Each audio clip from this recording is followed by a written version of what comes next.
عليكم ورحمة الله وبركاته. الحمد لله وكفى وسلام على عباده الذين اصطفى.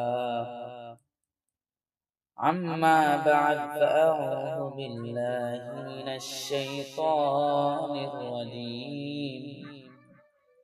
بسم الله الرحمن الرحيم. يا أيها الذين آمنوا اتقوا الله ولتنظر نفس ما قدمت لغد واتقوا الله إن الله خبير بما تعملون.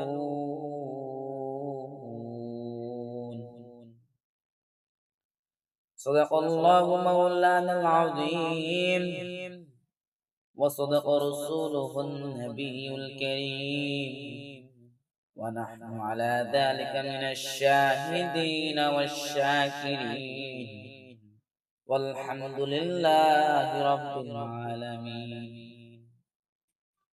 আলহামদুলিল্লাহ, আল্লাহ তাআলা আপনাকে আমাকে এই পবিত্র ময়দান জান্নাতের বাগানে আসার এবং বসার তৌফিক করেছেন।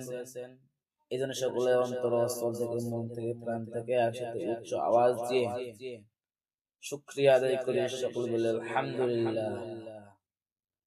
আপনারা সকলে কেমন আছেন? আরেকটা আওয়াজ হবে।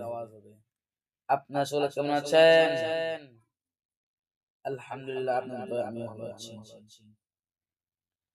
আমি পবিত্র কোরআন থেকে একটি তেলাওয়াত করেছি, এরই আলোকে আজকে বয়ান করব ইনশাআল্লাহ। আল্লাহ তাআলা বলেন, ইয়া আইয়ুহাল্লাযীনা আমানু তাকুল্লাহা ওয়াল তানজুর নাফসুম মা কাদ্দামাত লিগাদিন ওয়াত্তাকুল্লাহ। হে ইমানদারগণেরা, তোমরা আমাকে ভয় করো। আর আল্লাহ তাআলা কেউ যদি ভয় করতে পারে তার দ্বারা গুনাহ করা সম্ভব না। বুঝেছেন? আল্লাহ তাআলার ভয় করতে হবে। কিরকম ভয় করতে হবে? এক ব্যক্তি ছিল, দুনিয়াতে এক ব্যক্তি ছিল, আল্লাহ তাআলা তাকে অনেক সম্পদ দান করেছেন। এমন কোন গুনাহ নাই যে ব্যক্তি করে নাই। গুনাহ করতে করতে করতে পাহাড় বানিয়ে ফেলাইছে। হঠাৎ তার দিলের মধ্যে আল্লাহ তাআলার ভয় চলে এসেছে। সে তার পরিবারকে ডাকলো, ডাকার পরে একসাথে করার পর বলল, আমি মনে হয় আর বাঁচবো না। আমার ভিতরে আল্লাহ তাআলার ভয়, কবরের ভয় অন্তরে এসে গেছে। আমার মৃত্যুর পরে তোমরা দুটো কাজ করবা। এক নম্বরে, মৃত্যুর পরে তোমরা আমাকে পুরাইবা। পুরানোর পরে আমার হাড্ডি গুলা থাকবে, ওই হাড্ডি গুলা পুরাইবা। নদীতে যখন বড় ঢেউ আসবে, বাতাস উঠবে, তখন ঢেউর সাথে বাতাসের সাথে আমার হাড্ডি গুলা উড়ে দিবা। আল্লাহ তাআলা তাকে আবার সৃষ্টি করলেন। আল্লাহ তাআলা জিজ্ঞেস করলেন, হে বান্দা, তুমি কেন তোমার মৃত্যুর পরে এরকম করতে বলেছো? আল্লাহ, এই বান্দা বলেন, আল্লাহ, আমি এমন কোন গুনাহ করি নাই যে আমার গুনাহ নাই, এমন কোন গুনাহ নাই আমি করি নাই। গুনাহ করে করে নিজের জীবনটাকে শেষ করে ফেলেছি। আমি জানি কিয়ামতের দিনে বড় ভয়ঙ্কর। মা সন্তান চিনবে না, সন্তান মারে চিনবে না, ছেলে বাবারে চিনবে না, বাবা ছেলেরে চিনবে না, ভাই ভাইরে চিনবে না, বোন বোনরে চিনবে না, বন্ধু বন্ধুরে চিনবে না, কেউ করে চিনবে না। কঠিন মুসিবত, ওই ভয়ঙ্কর দিনের কথা আমার খেলে পড়ে গেছে।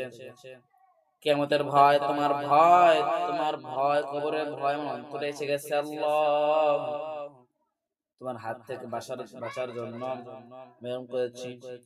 কালকে আমাদের দিনে তুমি যদি বলো, তুমি যদি আমাকে জিজ্ঞাসা করো, আমি তোমার সামনে কি উত্তর দেব? আমার কোন উত্তর দেওয়ার কোন জবান নাই, আমার শক্তি নাই। আমি জানি আমার জাহান্নাম ছাড়া কোন জায়গা হবে না। যে জাহান্নাম আগুন, যে জাহান্নামের ভয়ে কিয়ামত পর্যন্ত কাঁপানো শুরু হবে, হাসরের ময়দান পর্যন্ত কাঁপবে।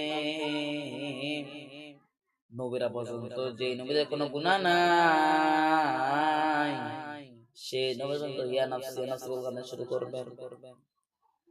ওর হাত মাথার উপরে সূর্য চলে আসবে, সূর্যের তরে গুনাহগারের মাথার মগজ ঠাস করে ফেটে যাবে।